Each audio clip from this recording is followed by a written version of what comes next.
Alrighty guys, welcome back to another LEGO set review from BrickByBrick, and today we have set number 70668. This is Jay's Stormfighter, containing 490 pieces and retailing for $39.99. You know, regular box size you'd expect. You got the figures all on the top. You got cool artwork of Jay on the side, and on the other side you just got the wraparound border. And if we turn this around to the back, you're able to see some of the features, as well as up here in the corner, like with a bunch of the Legacy sets that they've done, they have some shots of what the vehicle looked like in the show, which I find to be a pretty cool thing that they don't do with regular sets, so it's nice to see it done here. And you'll notice that it actually does look pretty accurate, but obviously we'll see the actual model up closer in a minute. And you do have one instruction booklet, perfect bound, and it's got just a little bit of stuff in the back showing you some of the features of the set, this LEGO Life ad, and then telling you to go watch the little Legacy mini episodes. And that's it. But, you know, this is the last 2018 Legacy set or that I have gotten and that I'll be taking a look at. So, without further ado, let's take a little bit of a look. Before we get to the Stormfighter model, there is this one small little side build, which is a sort of Nunchucks of Lightning shrine thing, but protected by snakes, which, canonically, this makes no sense, but, you know, it's fine, just a couple extra parts. Adds a little tiny bit of value to the set. Maybe it would have been better if it was holding something besides the Nunchucks, which I guess you could alternatively, I don't know, turn both of the clips and make it hold Nia's spear for some reason, if you wanted to. I don't know. Just, the Nunchucks of Lightning in the show turn into the Stormfighter, so that's just why it doesn't make too much sense. But I guess what we have them here, the Nunchucks of Lightning are a cool build, because they have the dragon handles, it's the handles of the Nunchucks, which are, you know, slightly more accurate looking than in the original sets. They just used those kind of generic pieces, so this is kind of cool, and I do like the new look for the Nunchucks. It just doesn't make sense to have them guarded by snakes. But then again, these snake pieces were new for the Legacy 2018 sets in purple, so that was kind of cool to get the parts, but, you know, just weird side build. But here we have the actual Stormfighter model, which, you know, it's a pretty good size for $40 plain set. The original Stormfighter set from 2012 was a little bit smaller than this. I think the wingspan was a bit shorter, but I think the wings went this way a little bit longer, took up a little bit more of the side space. However, I think the overall build here is a bit, it's definitely bulkier, and I think it's a bit long. I guess maybe they took up more of the overall length of the ship. I think that this might be a little bit longer than the original one. I don't have my original one currently built, but I do plan to do a comparison at some point in the future. So, for anyone who wants to see that, just click the subscribe button, and then you can wait around until I make it happen. But, yeah, the original set was also only a $25 set, so, you know, this does have to kind of be worth $15 more than the original. The original did also have little side builds, so those are about equal, so it really is all in the build to make it that $15. This one does have 2 more figures too, though, so I guess there's that.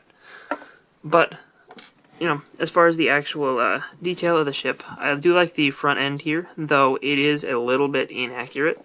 One thing that's interesting is the build technique where they use click hinges in order to get that to stay in place there. But I do like the sticker here. It gets a nice black shape on there. But in the original show episodes that the Stormfighter is in, the front end in front of the cockpit is all completely black. So, you know, mild inaccuracy there. It is hard to find a really good image of it from the show, just on Google Images. You have to kind of go through the episodes to find out. But they, in the little Legacy minisodes, they changed the look of this thing to make it look like this is accurate, and those are the images that you get when you Google this thing. But you do have the cockpit, which opens up, same cockpit piece as the original set. Inside the cockpit, there's actually quite a bit more detail than the original set, because you have this little seat, which You can angle up, and I guess you could hide something back there if you wanted to. It'd be a little bit hard to get it out, but there's a little bit of space in there if you want to take advantage of it. I wonder, no, you couldn't fit. Maybe you could fit his weapons in there. Yeah, it does go back pretty far, so I guess it might be a possibility. But we do also have a printed cheese slope and a printed tile as some controls up front. No, like, gear stick or anything to suggest controls, but, I mean, it would have been a little bit hard to get the J figure in there if you had something there, so I guess that bar does enough to represent it. On the sides, we got these lightning pieces, which those are a really cool new element, and I'm always happy to see more of those included. Some Next to Night styles. You got these little flaps or mini winglets or whatever here. You can angle them up and down. In the front of the box picture, it has an angled up slightly, like that. Going backwards a little bit, we got some cool detailing here with some ingot pieces and some Next to Night tiles. Some stickers showing the play feature. And telling you where the lock position is. We'll see that in a second. I just want to finish showing you the external details here. Got J's symbol on these little wing pieces. And these, I believe, on the original and in the original model from the show, are black. So they did change that around a little bit. But I do like the look a lot, so I don't mind that. And you can angle these up and down just slightly. I like the use of these kind of click hinge joint things as little engine outlets, and you have the engine outlet on the back as well, done with one of these droid heads. You got a smooth little section here, which is done with those newer 2x2 half tile, half plate things. The red and green lights, I believe those are carried over from the original. And then we do have these Spinjitzu spinner crowns on the wings with a little printed 2x2 engine propeller-y looking thing inside of them, which that's a cool print to get. And then we do have the wingtips here, which are adjustable. It doesn't go up any further, but you can angle them down, kind of give it a little bit of a angled tip. The most significant difference here, though, comes in the form of the play feature. And first off, the thing that they did with this was make it a whole lot better looking on the inside. Like they put in that printed tile there that you can barely see inside of this play feature activation section. Just looks like it is part of some detailed and cool mechanism on the actual model. Now the thing going on here is that in the original model of J Stormfighter, the wings will kind of flip outwards and reveal these blades that are on the bottom, which I guess now is as good a time as any to give you a bottom view. You have a lot of slider plates, so if you put this down on the ground, it'll kind of rest pretty well. But it's and those do help structure-wise as well. I guess one other thing I should show you before we show you that play feature is the minor spring-loaded shooters play feature. You got one on the bottom of each wing. And those really make sense in this form. But we do have a transformation feature, which, all you have to do is follow this arrow and push that forward, like that. And that's a really smooth feature. It's way better than the original version. The original version works after you build the set, but only for several days before the rubber band wears out, because the rubber band, by default, in the original model is in a stretch out position. The one thing that the original model could do that this one can't is automatically reset itself. If you put it back in, it'll kind of close itself automatically. But here, you have to push each wing in manually, which that's unfortunate, mildly. But this is a much better solution, I think, and will work better long term, because all it uses is a string, and you got this string here, which strings don't wear out and stretch out, so it's I think that this is a much better model. And you'll notice that the angle is achieved by these wedge plates. They'll push into each other and stop because they can't go any further, and I just think that works really well, and it definitely gets across the point of the transformation, and it does exactly what it does in the show, really. So, it's overall a really well thought out and well constructed feature that I'm pretty happy with. and you do have the clips on the side, so they do lock in place. It's not like you're just depending on them to not, you know, fall outwards. You can move this all around, and you know, it won't. Nothing will happen to the wings that you don't want to happen to the wings. The one thing that I've noticed is if you do tend to hold it like this in order to push this forward, occasionally you'll accidentally pull off the front end, which, you know, it's mildly unfortunate, but as long as you don't hold it there, it's not a problem. But, you know, I do really like the way that this feature works out, and I do think that it is better integrated than in the original set. First up for minifigures, we have Jay and Nia in their legacy outfits, and both of these are relatively common, both coming in spinner sets as well as the monastery, and Nia even comes in that little monastery training set, the little, like, $10 one. So, you know, neither of these are ridiculously uncommon. I guess Jay is the harder to find of the two. But, you know, he, actually, even then, Jay's in a $10 spinner set, and Nia's in a $10 and a $20 set. So I don't know, maybe they're both equally common. But Nia has this spear thing, and Jay has those nunchucks of lightning we saw earlier. You can either put them in his hands or on the little shrine thing. Again, really cool to get those dragon hilt pieces, but the one thing that's a little bit kind of unfortunate about it is that you can't really, like you can't really move them up and down if they're turned to the side. So I don't know. It's just, I guess, in that sense, the original ones did work just a tiny bit better. So I guess I understand why they didn't introduce a dragon mold back then. But it is still cool to get for display, especially if you're going to put it on the little shrine thing. But torso and leg prints on both of these are pretty good. Their masks are, you know, that new dual molded legacy style, and they both have the you know, regular traditional back printing and their regular traditional Ninjago movie faces. So, you know, both of them are pretty fine figures, but nothing crazy special. And then we have Pythor and Lasha as our bad guys in this set. And in the original set, the only two figures that were included were Snappa and Jay. So, you know, these are both new as well, and so is Nia. I guess this guy's basically the Snappa replacement.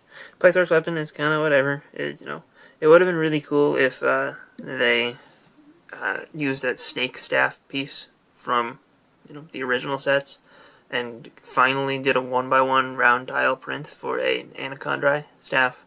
That would have been a cool thing to get in the Legacy range, but unfortunately that piece was retired. They did hold on to it until Day of the Departed, but I guess they don't want to bring it back, so that's unfortunate. It was only 2 years after the last use of the piece that the set was released, but whatever.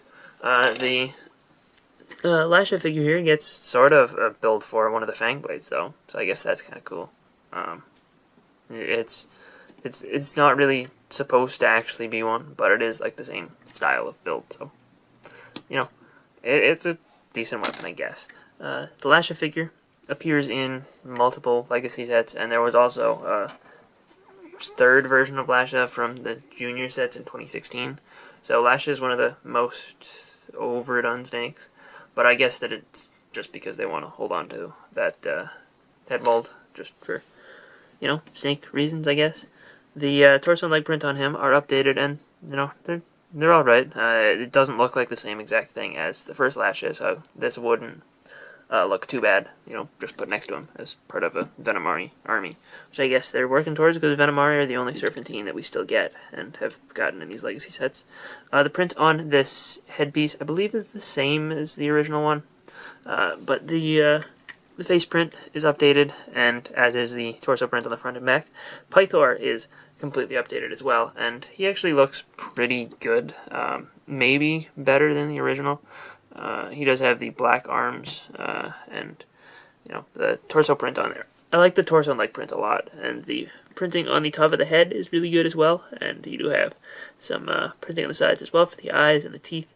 This is a well done piece. I would like to get a new mold with his mouth closed at some point, but, you know, for what this is, it's pretty good, and he is a pretty tall figure as well, compared to regular figures, and he obviously does have the rubber snake tail piece, which is pretty cool, and obviously the same mold and everything as the original version of Pythor, just updated prints. And overall, I do like this build a lot better than the original Stormfighter, but at the same time, there's really nothing exclusive or special here. Like, in terms of the figures, they all come in multiple sets. Pythor, I guess, is probably the hardest to get because he's only in this one in the Ultra Dragon. But, you know, I think the Ultra Dragon is a more desirable set than this one. Because, you know, at least with the Ultra Dragon, you have those really cool new wings. Like, I think the Ultra Dragon is a bigger improvement over the original than this one is. Actually, maybe that's not true, because I really am not a big fan of the original one of this, just because its action feature really doesn't work. But, you know, in terms of the actual ship model here, it looks pretty good, probably better than the original, and at least definitely more finished than the original. The other one had the completely plain, fully studded wings. I don't know, I wasn't a huge fan of the way it looked or worked. But this one, you know, looks respectable. The action feature works pretty well. It's a clever feature. Like, just the way that you gotta get this to clip in properly in order to work. Like, it's just, I wouldn't have thought of something like that. It's something that I've never really seen to the same extent as this one. So, I do like it quite a bit. It's just that, you know, for $40, it's 15 more than the original, and, you know, while I do think that that's probably fair, I just wish that they'd given us something more desirable here, in terms of figures, or maybe put some exclusive print or something, like maybe a certain staff or a certain Serpentine guy. But, you know, for those who don't have the original, or don't have some of these figures, or don't want to get certain other sets to get some of these figures, or just want this ship, then this is probably a good buy for you. Just, you know, it's not my favorite set that has ever been made, and probably sort of middle range for legacy sets. You know, while it is a big improvement over the original, I don't think that it is the best improvement when it comes to the other legacy stuff, because, you know, with that I would point towards the Monastery or Cole's Earth Driller, and this one would kind of end up in the middle of the road. But anyway, hope you guys enjoyed this review. If you did, let me know in the comment section down below. Let me know if you guys are interested in seeing a comparison between this and the original, and I will try and dig up my original. It's in a bag in the closet somewhere, and put it back together and then compare the two, because that is a video that I think, at least I would want to see. I mean, but if no one wants to see it, then maybe I just won't do it. But let me know in the comment section down below. See you guys all next time. Bye, everyone.